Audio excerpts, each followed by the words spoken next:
Fala pessoal, muito bom dia, sejam bem-vindos ao quarto episódio dessa terceira temporada do Spoilers da Vida. E se você ainda não nos acompanha, é só adicionar aí no seu agregador de podcast favorito para ouvir toda semana um episódio novo. E aí tem vários temas, você vai ver liderança, proatividade, protagonismo, organização de tempo e muito mais. E hoje eu vou falar sobre holacracia e os seus benefícios. E você sabe o que é holacracia e como é que ela surgiu? Holacracia, imagina o seguinte, é um modelo de gestão mais horizontalizado, onde não existe aquela figura do chefe, do comando e controle, onde o time ele acaba tendo grande responsabilidade sobre a tomada de decisão e até a adaptabilidade do seu próprio processo.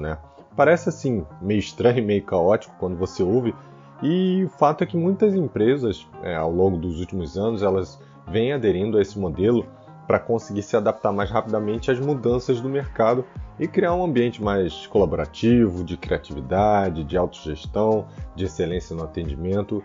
E ao contrário do que muitas pessoas acabam imaginando, esse processo ele não é um processo extremamente caótico. Existe sim uma série de regras que são estipuladas para manter e coordenar o processo de trabalho.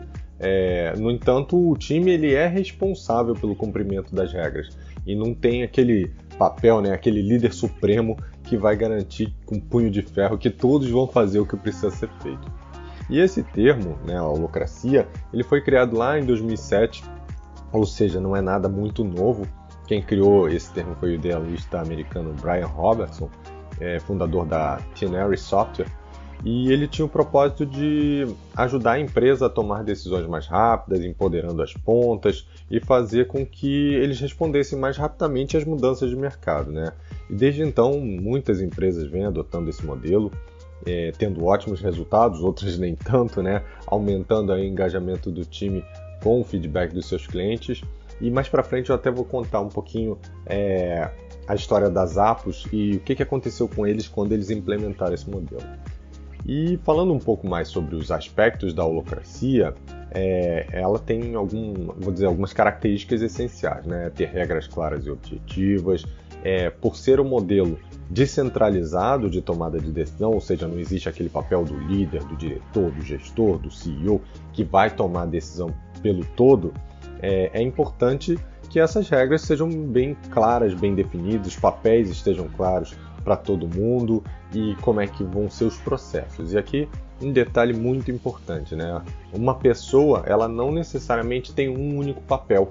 Dentro desse modelo, uma pessoa pode ter mais de um papel e aí cada papel com suas responsabilidades. Ou seja, uma pessoa ela pode ter tarefas e responsabilidades diferentes dependendo do momento que ela está usando ali o chapéuzinho dela, que ela está assumindo um determinado papel.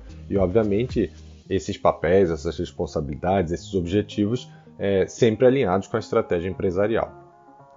Um outro ponto que existe de característica da holacracia é a autoridade horizontal, ou seja, diferente daquele modelo top-down, hierarquizado, de comando e controle, onde o comando fica lá na parte superior da pirâmide, a holacracia ela tem um poder organizado de forma horizontal, nos papéis. E isso não significa que todos dentro da organização vão ter os mesmos papéis e nem as mesmas responsabilidades e autoridades dentro do trabalho. Mas o modelo ele dá maior liberdade para que haja uma mobilidade entre círculos e entre papéis. Daqui a pouquinho eu vou falar um pouquinho dos círculos e aí vocês vão entender melhor como isso funciona. Mas basicamente ela faz isso para que a empresa funcione em harmonia, para que se crie um ambiente de aprendizado, para que se crie um ambiente onde as pessoas contribuem com o todo e não simplesmente com aquele pedacinho que elas estão fazendo. E isso tem sido muito importante até para a horizontalização do conhecimento. Um terceiro ponto importante é a própria estrutura organizacional.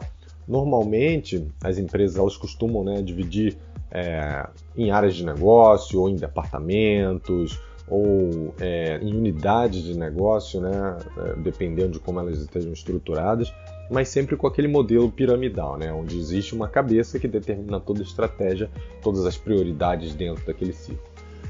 Na holacracia, o modelo de círculos concêntricos, onde a gente tem equipes multidisciplinares, mas com seus objetivos claramente definidos, esses círculos, né, eles são responsáveis por definir os seus próprios modelos de governança. E aqui vou dar uma pausa, né, porque não é cada um por si e Deus por todos. Os objetivos são alinhados em um círculo maior, então são círculos concêntricos, e todos têm que ser derivados dos objetivos estratégicos da empresa. A diferença é que aqui existe uma transparência e uma clareza do que cada círculo tem que entregar dentro de um contexto maior, dentro de um objetivo maior. E quando eles conduzem seus próprios modelos de governança, não quer dizer que cada um pode abolir a gestão e que deixa a vida me levar. Para isso, lembra que eu falei das regras? Então, existe um baseline que todos devem seguir, o conhecido o que, né? Mas o como fica muito mais a cargo dos círculos, afinal o trabalho realizado por cada um desses círculos não é igual, então o modelo de governança também não necessariamente será igual.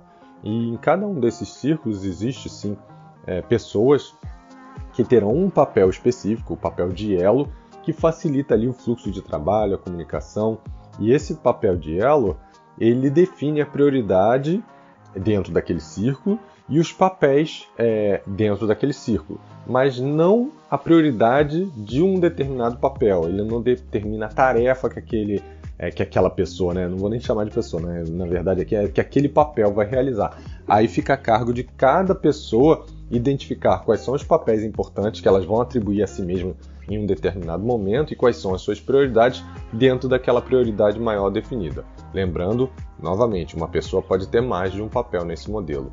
E os círculos, eles também estão em constante mudança, evoluindo, crescendo, se adaptando, fundindo e até desaparecendo, para que eles sejam capazes de se alinhar com objetivos pretendidos da empresa e com as mudanças que o mercado eventualmente venha a ter.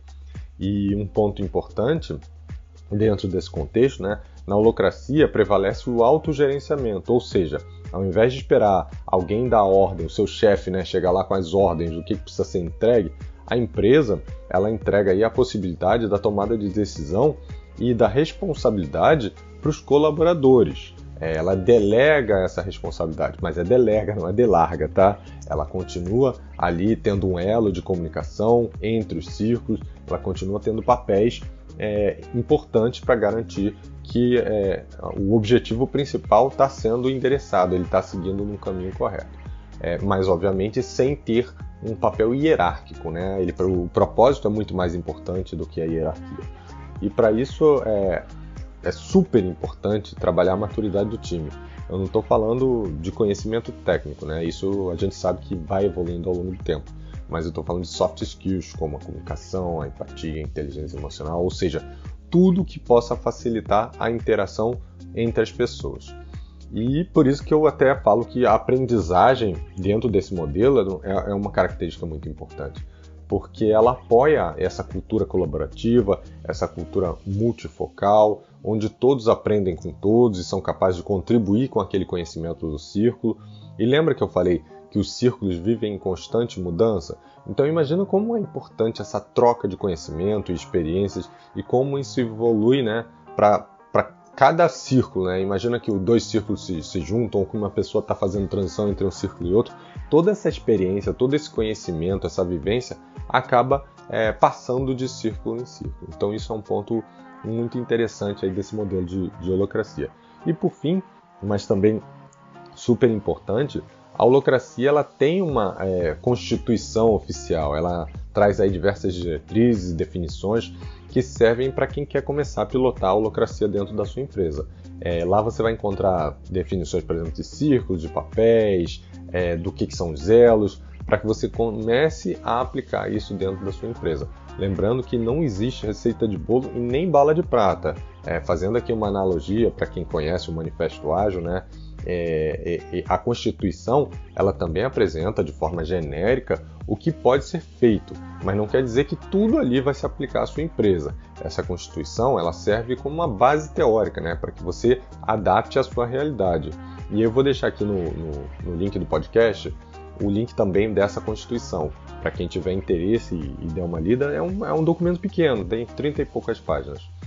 E então, para fechar esse episódio, eu vou falar agora um pouco sobre uma das empresas que aplicou, foi a Zappos, né? Eu acho que foi uma um dos grandes exemplos de aplicação de holacracia, que era um e-commerce de calçados americanos, muito conhecido lá fora, pelo seu modelo de trabalho, por ser uma empresa onde as pessoas disputavam para entrar, tanto que chamou a atenção da Amazon e no final acabou sendo comprada pela Amazon, né? E o seu fundador, Tony Hsieh, ele vivia um conceito de que ele queria uma empresa feliz, muito bonito até no papel, mas que ele viu que conforme ele ia crescendo, as hierarquias acabavam fazendo com que o trabalho se tornasse uma rotina mais cansativa.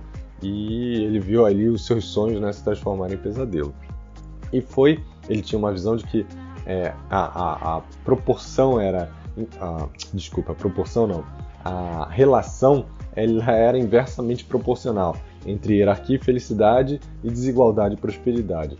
E foi quando ele retornou de um congresso, onde um dos temas era a holacracia, que ele voltou super empolgado e decidiu aplicar isso na empresa. E realmente deu muito certo, as pessoas adoravam trabalhar ali, era um ambiente de amizade, era um ambiente de liberdade e atendimento ao cliente. O atendimento ao cliente ele não era aquele atendimento de script, né? Ele era um atendimento individualizado, então existia uma relação muito bonita entre o cliente e o time. Mas se engana se você achou que foi tudo mil maravilhas. Sabe, que as coisas ao longo do tempo mudaram, as pessoas sentiram falta da hierarquia e aos poucos elas foram deixando a empresa onde elas tinham os amigos, onde elas se sentiam elas mesmas, por um lugar onde elas tivessem uma clareza de hierarquia, onde elas soubessem a quem elas têm que responder. E em meados aí de 2018, a empresa acabou abandonando a holacracia para o modelo mais tradicional que ela segue até hoje.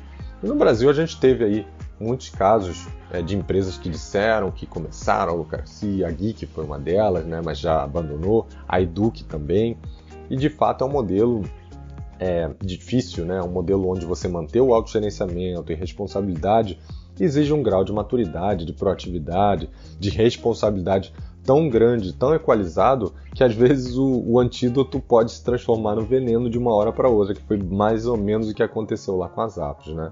Então, meus amigos, o que eu tiro de aprendizado disso tudo é que nunca vai ter um modelo que atende a todos. Nós somos pessoas, nós somos indivíduos únicos, com as nossas crenças, com as nossas experiências, com os nossos valores e com a nossa vivência. E o que a gente precisa fazer é olhar a cada momento o que há de melhor em cada um desses modelos e nos adaptar a cada dia. No modelo da holacracia, por exemplo, eu vejo como uma coisa bem positiva a clareza de propósito e papéis, que é uma das coisas que eu vejo as empresas pecando muito. Elas não deixam claros os objetivos estratégicos, então o time é só um time de execução, e execução só não gera engajamento.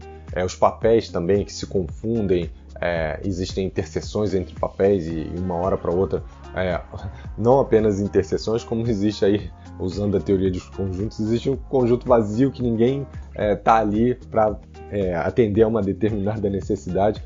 E quando você tem clareza de propósito de papéis, isso gera um engajamento maior, isso evita essas regiões cinzentas, né, onde tem coisas que deveriam ser feitas e que ninguém sabe quem é que faz.